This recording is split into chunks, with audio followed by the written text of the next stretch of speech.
Thanks for taking the time today, Sam. We'll get into questions. We'll start with David Newton.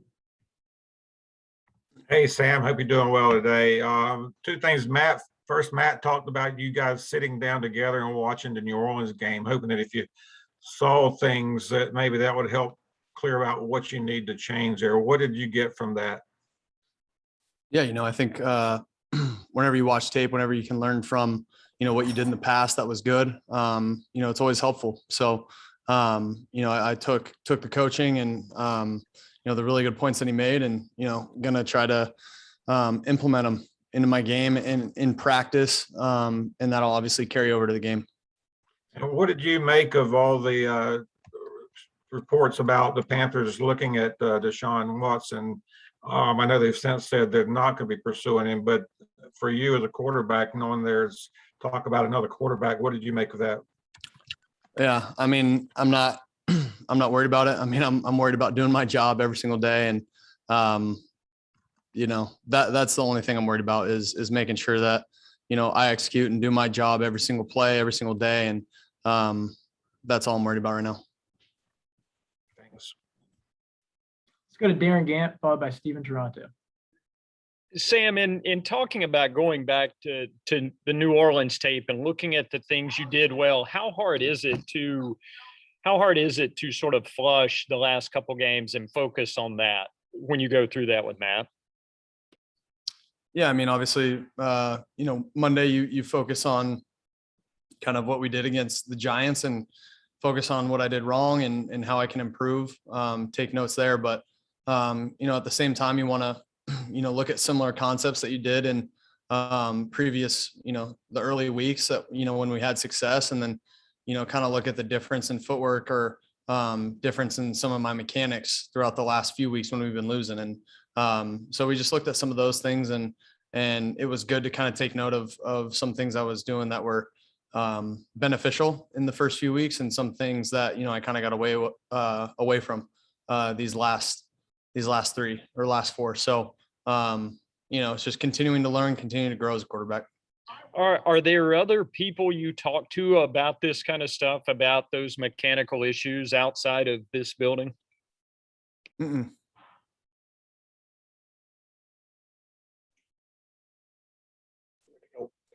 Sam, part of playing quarterback is being the emotional epicenter of the team.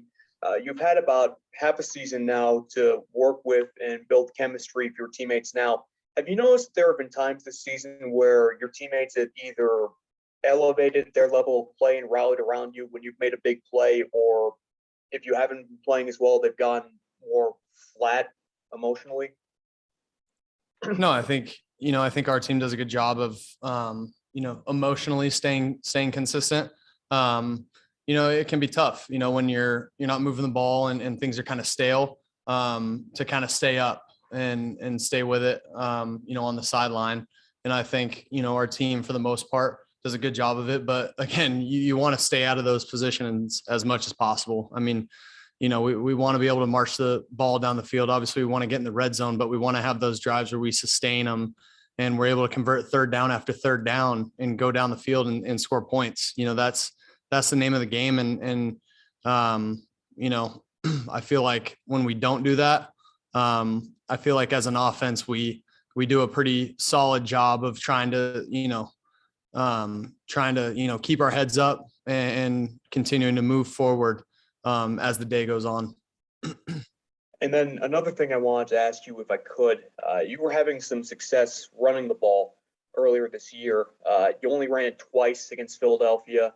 Against the Giants, you didn't run it at all. How come you've gotten away from running the ball as a quarterback? I don't know. Has it been design, or has it been just not making that decision? Yeah, I mean, it's just, in the pocket. If I feel like there's a lane, I'm going to take off. But, if I feel like I'm progressing and going through my progressions, and, I feel like, I just need to keep doing that. And I don't really feel any lanes or see any lanes. I think, I'm just going to do whatever I feel is best for myself and for the team to be able to move the football. So if a lane opens up and I feel like it's a time to, take it down and run, then I'm going to. But if not, I'm just going to continue to do my thing as a quarterback. All right, let's go to Steve Reed, followed by Will Pelagic. Sam, not to overstate it, but, I mean, how was this emotionally this week, after being taken out of the game? How have you dealt with that? How are you feeling now? And also if you could kind of preview the Falcons, what you see from them. Yeah. Yeah, obviously it's, for me personally, it's just one of those things that, I have to, I think I told you guys this after the game, but I just have to take it in and understand, okay, handle it however I handle it. You know what I mean? Like, so that's pretty much the end all with that. I'm not going to go too into detail with how I do that, but I handle it with myself and do it that way. But again, like as a competitor, I want to be out there on the field with my teammates, and that's the end of the story for me. I just want to be out there and compete with my teammates, and obviously when I can't do that, it's tough. But yeah, the Falcons, they got a great defense. They're flying around right now. I mean, they're making it happen. Their front seven's really good. Their back end's really good as well. And again, they disguise really well, and they bring certain pressures, and they have different looks that way. So we got to be prepared for everything. And we'll go about it that way.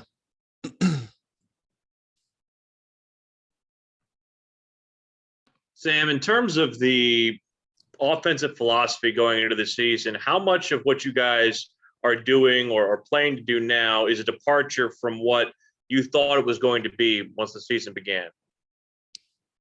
Yeah, I think for us, we're continuing to, run our offense. We're continuing to do the things that, worked in the first 3 weeks, and, we're not getting away from anything. So, nothing's really changed that way. And I know we've talked a lot about your mechanics. Are the mechanics a figment of the way the line play has worked, or is it a situation where, you got inside your own head in that type of way in terms of things getting maybe thrown off, so to speak? I think it's just, for me, it's going through my progressions, understanding, going through it. And again, if something's not there, like, don't try to force it. Just go through my progressions. If nothing's there, then try to make something happen with my feet or do something that way. But, I just got to continue to stay consistent with my footwork. I think when my feet are right, it's a good thing. It's always a good thing when your feet are on time, and you can, and for me, especially when I play on rhythm, I'm a lot better than when I'm just kind of my feet so much. So my feet have to be right, and I have to be on rhythm, and that's what I'm going to continue to work on in practice. Let's go to JB Ricks, followed by Mike Solarte. Hey, Sam, JB Ricks here from Spectrum News 1. Appreciate you taking out the time. I have a two-part question for you in regards to the slump that you said you're going through right now. Do you have any past experiences that you've dealt with throughout your career, whether it be pro or college, that you can use to help you get through what you're going through right now? And the second part of that question is, what would it be? What would it take for that first step or that first pass, that first touchdown, whatever it may be, for you to realize, okay, boom, I got it back again or whatever, and I can go back to being the quarterback that I know I can be? Yeah, it's a great question. Yeah, I've dealt with it in the past. I think for the most part, it really is just trusting your process. Obviously it's, it worked, the first 3 weeks, things are going great. And, just because you've lost a few games doesn't mean you just completely change everything. So I think, myself and my teammates, we just have to continue to stick with our process and what kind of worked those first 3 weeks. And again, I think your second part, I think going down the field and scoring is, that's as an offense, that's how you gain confidence. You go down the field, you convert some third downs, maybe you have a big play, but you go down and you get that feeling of scoring. And when you do that, that's how, as an offense, we build confidence. And, we look forward to doing that. Hey, Sam, Mike Solarte here. The question I have for you, it kind of pertains to what you answered earlier that you don't talk with anybody outside of the building, but I know you got a support system, friends, family, Yeah. former teammates. Do you hear from those folks? Do they make suggestions? And if they do, like, what's the weirdest one you've gotten about how to, I mean, is it, changing up your pregame meal? Is it, taping your ankle differently? I mean, anything to kind of get your mind in a different.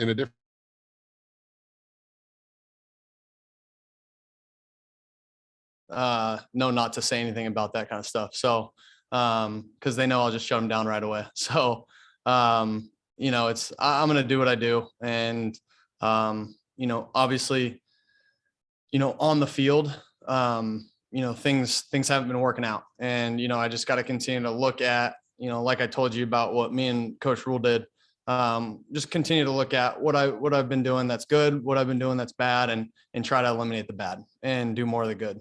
That's as simple as I can put it. And, outside of that, routine wise, I'm going to do what I do. Like I just said, the process is the process, and that doesn't change. Do you have anything specific on game day that you do that you in the past may have changed? Listening to a different type of music, or I mean, I don't know what your pregame routine is, obviously. So anything along those lines that might be something that you could tinker with just to change up the luck. Yeah. I mean, I listen to all types of music. I mean, it doesn't matter, but mostly calm music. I'm not a real rah kind of guy right before the game. I need my mind to be, calm and focused. So I'm not listening to a ton of, bang my head against the wall kind of music. So I don't know what else to call it, but yeah, that's a great question though. Thanks, Sam.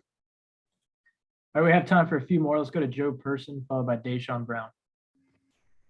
Sam, we've asked you this before, but when you're talking about this first 3 games versus the last 4, I mean, that coincides with Christian's injury. What do you think going out? How did that affect your mechanics, just the way you were doing things, whatever? Yeah, Joe, I can always count on you to ask about Christian. That's good. Yeah, Christian's, obviously he's a big part of what we do here, and, he's a great player. But, him being out, it's, we just have to adjust, you know what I mean? And for me, like, reads don't change just because, Christian's out of the ball game. Obviously Christian's a great player. We all know that. And we can't, we're not just going to ignore that fact, but, with that being said, there has to be, next man up mentality. And that's how it is around here. Also, I wondered if you were in the room when you heard Cam, talk about you being the quarterback and putting his support behind you and what that meant. Yeah, I was in here. I mean, yeah, we're all in for each other, and that's all that matters. That's all that we care about. So yeah. Hey, Sam, a few moments ago, Coach Rule, as he was just talking about some of the things that you reviewed on tape, and he talked a lot about tempo and perhaps the tempo being a little too quick at times for you in the last few games. How much of that have you been able to sense in game versus seeing it back on tape? Yeah, I think, even in game, I think just kind of sensing my feet being a little too quick. I feel it sometimes, and I got to continue to do a better job of just doing it in practice. I think that's really where it starts is feeling my rhythm and feeling, being on time in practice. And when I can get it right there, I know it'll just be right in the game. Is there a certain marker or knowing that sort of clicks where you feel like you are back in rhythm? Yeah, I think for me, it's slowing it down. Just my feet. I feel like sometimes, my feet can be very fast in a bad way. Sometimes that's good. But for me, I want everything to kind of be rhythmic and a little bit slow. Slower is not a great term, but, that's kind of the word that I've been using is more on rhythm and a little bit slower than what I've been doing the last few weeks. So, or at times in those few weeks. So, I think that's really the key for me is just making sure that my timing and my rhythm is on point in practice. Thank you. right, that's all the time we have for today. Thanks, Sam. All right. Thanks, guys.